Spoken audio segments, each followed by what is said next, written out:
that freedom is not something that can happen now, that it takes 500 years. And it'd be 400 generations from now till we know freedom. That sounds like somebody who loves slavery to me.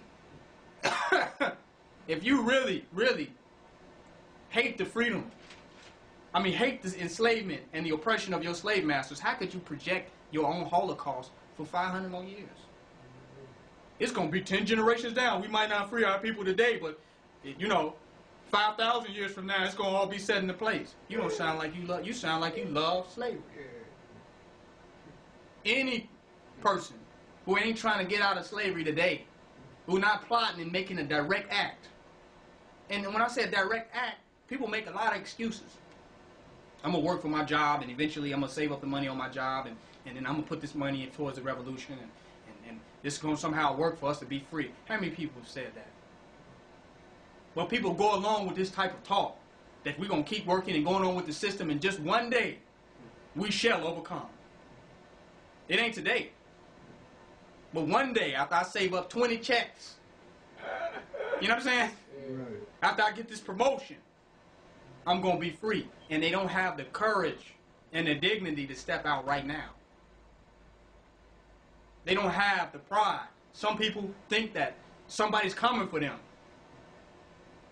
to get them out of slavery. And nobody's ever coming. Can't nobody come for you if you love slavery. There's nobody that can free you. There's no Messiah-type being that's going to show up on the planet to liberate somebody who loves slavery, because you ain't going no goddamn way. They're not leaving the plantation if they love institutionalization. There's nobody that can free them from that.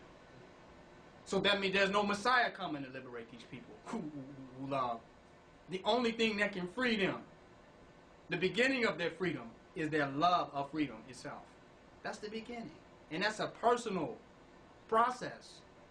But once we exemplify the possibility and the potential for freedom by what we be doing have, we will inspire others to become a lover of freedom. Just like you wear some nice Jordans and Nikes and somebody else wants them because you got them. Well, damn it, if we got true, wholehearted, absolute freedom, they will admire that. They will envy that.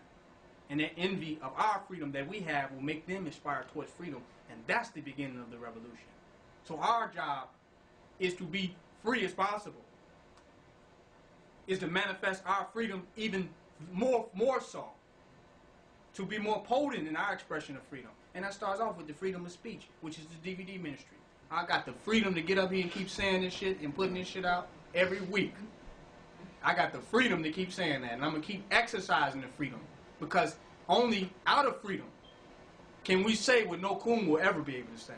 What they will never be able to say in their college campuses. What they will never be able to say on their job at work. What they'll never be able to say in their institutional settings. They will never be able to say it. And their fear of the white man will never allow them to say it. But I got the freedom to say it. And I hope people are watching this DVD and marveling at my freedom to say the things that I've said about this devil and this European. Marvel at these things that I've said.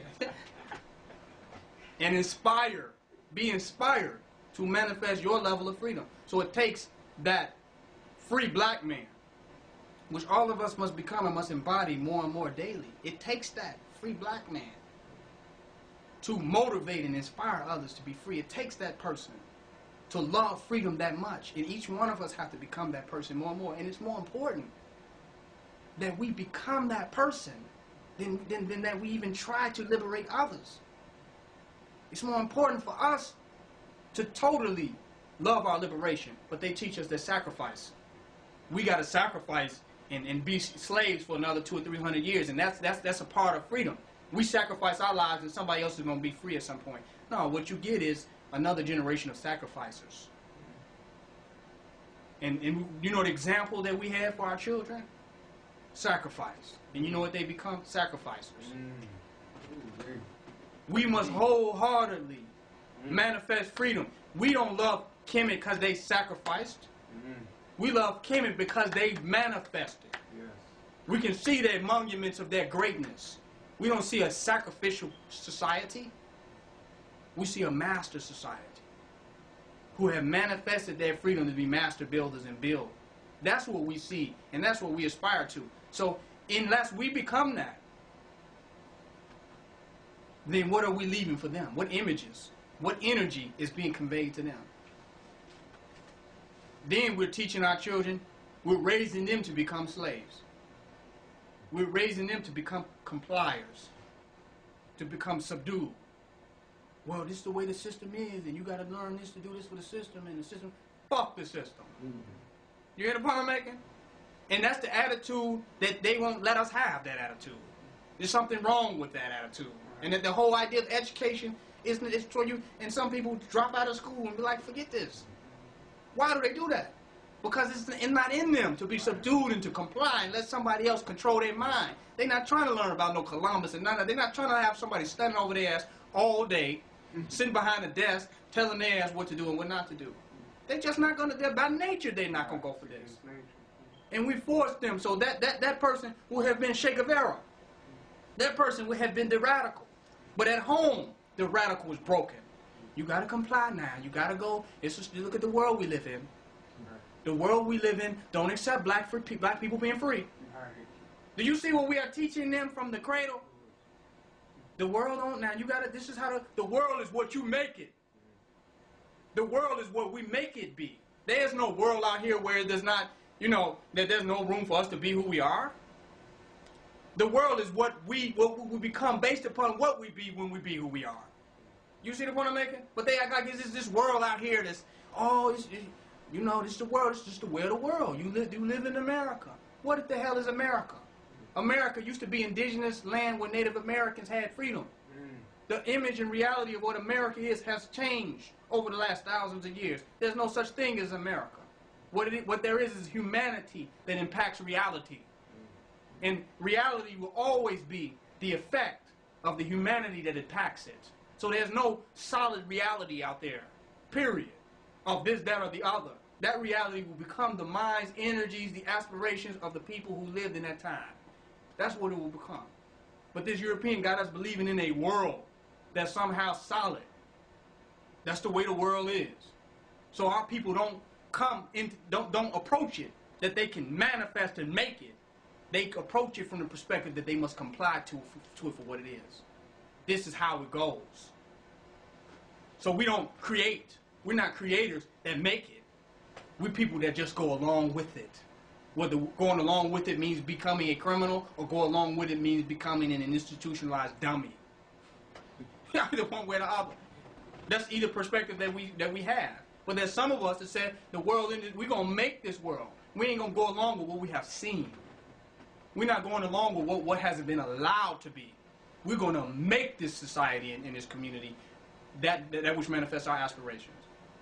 And what do we think Donald Trump did when he built the Trump Towers? He's making this downtown look like what he wanted to be. Well, some people say, well, he did it the right way. He got money. He extorted, exploited, stolen goods, receiving stolen merchandise. Y'all hear the point I'm making? To do this. But he's making it. So to me, it doesn't matter how you make it. The question is, you say be and it is. He wants you to get caught up in how you make it. When he goes about every roundabout way. Look at the mafia and the CIA and all these people use corruption to get in power. Look at Blagojevich. He's a representation of the rest of them. What he's doing. Look at Blagojevich. He's a representation of what the rest of them are doing. Then they got the governor before him. So they use corruption. They're showing you, they're exposing themselves today that they're using corruption to get in all their positions. But they make it to us like that's neat and they follow all the law. When they really have exploited and pimped and taken advantage and manipulated the weak and tyrannized people, use tyranny to get in these particular positions. But it looks neat, like it's just American success. And the laws are always in their favor anyway. Come on. Laws are made for them. But when we talk about building an organization and building something, we get to talk about we need a non-for-profit organization. Right. Why can't we just see it and achieve it? Yeah. Mm-hmm. You see all this middle stuff we got to distract us. We got to say, hey, if we want a pyramid on that block, we just got to see it and achieve it. Don't matter how I get there. Just make it manifest. That's right. But we get